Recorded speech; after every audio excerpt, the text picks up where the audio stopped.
Hello दोस्तों, हमारे YouTube channel में आप सबका स्वागत है। दोस्तों, आज की इस वीडियो में आपको बताएंगे दान का फल। ऐसा हिंदू धर्म में माना गया है कि इंसानों के द्वारा किया गया कोई भी दान का फल इसे ज़रूर मिलता है। हिंदू पुराणों में कर्मों के बारे में भी विस्तार से बताया गया है कि इंसान अपने पूरे जिंदगी में जो भी धर्म कर्म करता है तो उसका फल उसको इस जन्म में और अगले जन्म में भी मिलता है। अच्छे कर्मों का अच्छा फल, बुरे कर्मों का बुरा फल। एक बार ऐसे ही नारद मुनि के मन में धर्म कर्म से मिलने वाले परिणामों को लेकर मन में अलग अलग प्रकार विचार आने लगे। तब वह अपने यह विचार लेकर ब्राह्मण जी के पास जाते हैं। नारद जी ब्राह्मण जी के सामने अपने विचार प्रकट करते हुए बोलते हैं, हे परमपिता ब्राह्मण जी, इंसान के द्वारा किए गए दान का फल उसे धरती पर और मरने के बाद किस रूप में मिलता है। तब ब्राह्मण जी नारद जी के इन सवालों का उत्तर देते हुए बोलते हैं कि नारद, जब इंसान बिना किसी लालच भाव से हमेशा के लिए किसी को कुछ देकर उसकी सहायता करता है तो उसे दान कहा जाता है। यह दान कई प्रकार के होते हैं, कई रूप में होते हैं।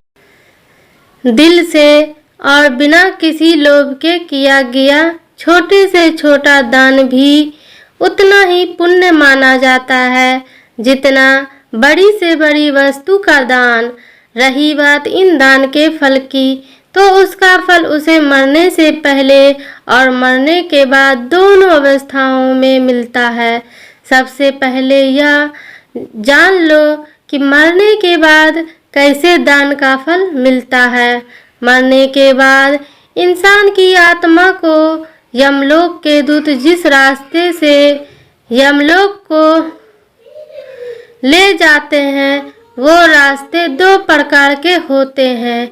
एक बेहद सुकून भरा आरामदायक, जो कि अच्छी और महान आत्माओं के लिए होता है।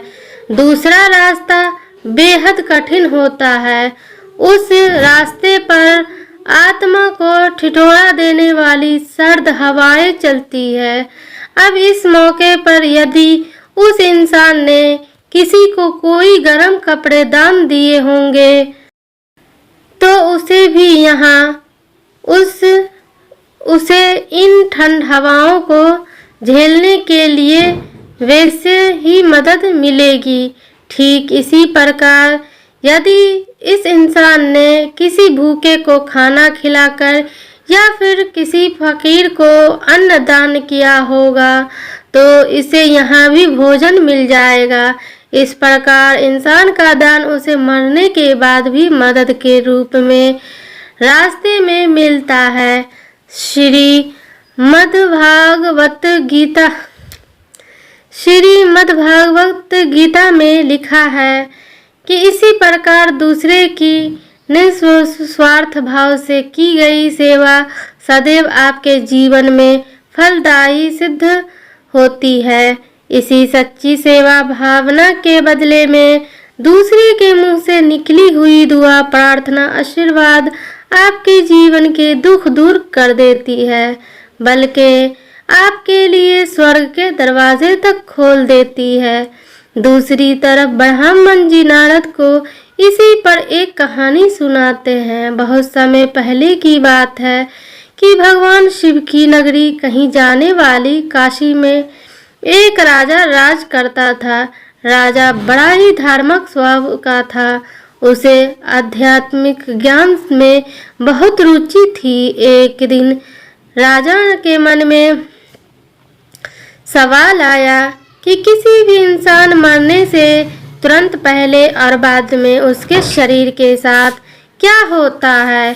अब राजा अपने इन सवालों को अगले दिन अपने दरबार में उपस्थित सभी लोगों के सामने रखता है। राजा का यह सवाल सुनते ही राजा दरबार में उपस्थित राजा के सभी मंत्री और विद्वान हो जाते हैं, यानी कोई भी राजा के सवालों का सही जवाब नहीं दे पाता।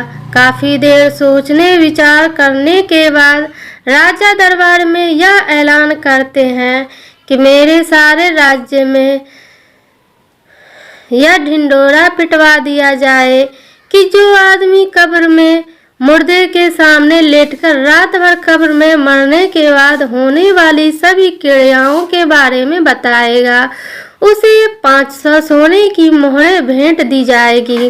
राजा के आदेश अनुसार सारे राज्य में ढिंढोरा पिटवा दिया गया। उसी राज्य में एक बहुत ही कंजूस और लालची इंसान रहता था, जो धन के लिए कुछ भी कर सकता था। ढिंढोरा पिट रही थी। लोगों की आवाज और बातें जब लालची और कंजूस आदमी के कानों में घुसी तो तुरंत भागता हुआ धन की लालच में राजा के पास पहुंच जाता है और बोलता है, मैं रात भर कब्र में लेटने को तैयार हूँ। फिर राजा ने अपने नौकरों को आदेश दिया, इस आदमी के लिए अर्थी सजाई जाए। फिर अर्थी सजाई जाती है। अब सब लोग उस आदमी को लेकर जाया जाता है। रास्ते में एक भिखारी, यह भिखारी उसी कब्र में लेटने वाले आदमी का दोस्त होता है, उस आदमी का पीछा करने लगता है। उस आदमी के पास आता है और बोलता है कि तुम तो अब मर जाओगे, तुम्हारे पास जो भी धन है मुझे दे दो, अब उस धन का क्या होगा। बार बार यही बोलकर वह भिखारी आदमी का दिमाग खाए जा रहा था। कंजूस के बार बार मना करने पर भी भिखारी ने उस कंजूस आदमी का पीछा नहीं छोड़ा और बराबर पैसा मांगने की रट लगाए जा रहा था। आखिर कंजूस जब एकदम परेशान हो गया तो उसने कब्रिस्तान में पड़े बादाम के छिलके को एक ढेर में से मुट्ठी भर छिलके उठाए और उस फकीर को दे दिए। भिखारी वहां से चला गया। बाद में कंजूस को एक कब्र में एक मुर्दे के साथ लिटा दिया गया और ऊपर से पूरी कब्र बंद कर दी गई। कब्र में बस एक छोटा सा से छेद सिर की तरफ इस आशा के साथ कर दिया गया कि यह इससे सांस लेता रहे और अगली सुबह राजा को मरने के बाद का पूरा हाल सुनाए। सभी लोग कंजूस को उस कब्र में लिटाकर चले गए। रात होने पर एक सांप कब्र पर आया और छेद देखकर उसमें घुसने का प्रयास करने लगा। कब्र में इस प्रकार की हलचल को देख कंजूस समझ गया कि यह तो सांप है। कंजूस घबरा जाता है। इधर सांप जैसे ही कब्र में घुसने की कोशिश करता है तो उस कब्र में बादाम के काफी सारे छिलके सांप के रास्ते का एक रुकावट बनकर फंस जाते हैं। सांप अब आगे नहीं बढ़ पाता, यानी कब्र के अंदर नहीं घुस पाता। सांप वापस चला जाता है तो कंजूस आदमी राहत की सांस लेता है। तभी कंजूस आदमी यह सोचता है कि सांप अंदर क्यों नहीं आ सकता। कंजूस आदमी अपना हाथ से टटोलता है। तभी कंजूस आदमी यह सोचता है कि सांप अंदर क्यों नहीं आ सका। कंजूस आदमी अपना हाथ से टटोलता है तो उसे बादाम के बहुत सारे छिलके फंसे हुए मिलते हैं। उसी समय कंजूस आदमी का दिमाग चकरा जाता है, इसी छिलके की वजह से आज मेरी जान बची है। शायद यह मेरे उस दान का परिणाम है जो मैंने उस भिखारी को दिए थे। अब कंजूस आदमी समझ जाता है कि दान की वजह से मैं बच गया।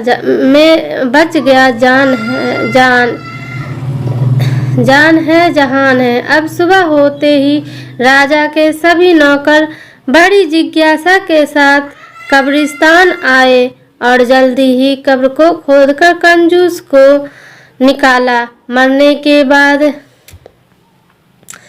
क्या होता है यह हाल सुनाने के लिए कंजूस को राजा के पास चलने को कहा। कंजूस ने राजा के नौकरों की बात को अनसुना कर दिया और तुरंत भागकर पहले अपने घर गया और अपना सारा धन निकालकर सभी गांव के लोगों और भिखारियों में बांट देता है। भिखारी की इस हरकत और दयालुता को देखकर सब लोग हैरान थे। उसके बाद अंत में कंजूस को राज दरबार में पूरा हाल सुनाने के लिए राजा के सामने पेश किया गया। कंजूस ने बीती रात सांप व बादाम के छिलके के संघर्ष की पूरी कहानी कह सुनाई और कहा, महाराज, मरने के बाद सबसे ज्यादा दान ही काम आता है, अतः दान करने ही सब कर्मों से सर्वश्रेष्ठ है। तो दोस्तों, आप लोगों को ये वीडियो कैसी लगी हो ज़रूर कमेंट बॉक्स में बताएं। अगले वीडियो में फिर मिलते हैं।